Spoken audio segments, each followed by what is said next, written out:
should we do when a dog touches us or our clothes? Should we do ghusl or wudu? And how many times should we do ghusl? Now, you have to define what you mean by ghusl. Do you mean the ritual, which is the total bath one takes after sexual intercourse? Or do you mean to wash, simply washing? I presume that you mean the first one, which is total bath. And this is a misconception that a lot of the Muslims maybe are ignorant of. People think that if I touch an impurity, a najasa, this means that my wudu has been nullified. And this is not true.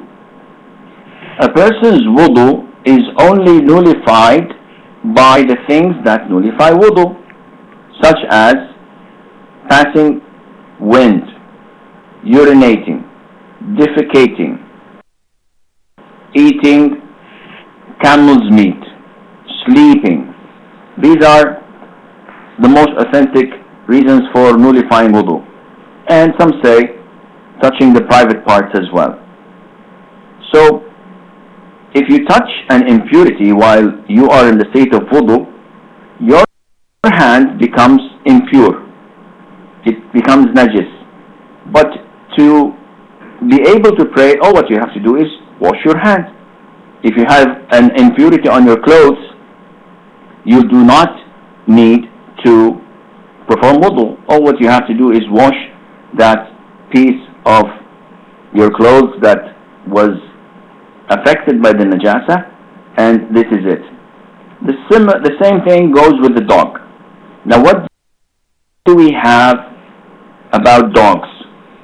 We have a hadith where the Prophet says, alayhi salatu wasalam, if a dog licks into your plate, then you have to wash that plate 7 times, and the first one is by putting soil into it. So you wash the dish with soil, and then you wash it 6 or 7 times with water. Now, the Prophet only said about licking the dog in your plate or in your dish. Therefore, scholars said that only when a dog licks with his saliva or touches an area with his wet mouth or wet nose, this requires that you wash that area, because this is najasa. Therefore, if a dog passes by me and touches me with its body or with its leg, this is okay. There is nothing najis in the dog's body or the dog's legs or the dog's hair.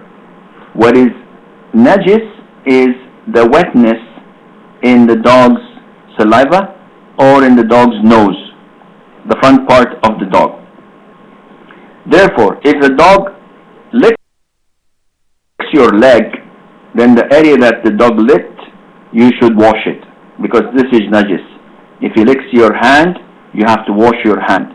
But do I have to perform wudu again? The answer is no, and surely you don't have to have a total bath all in all.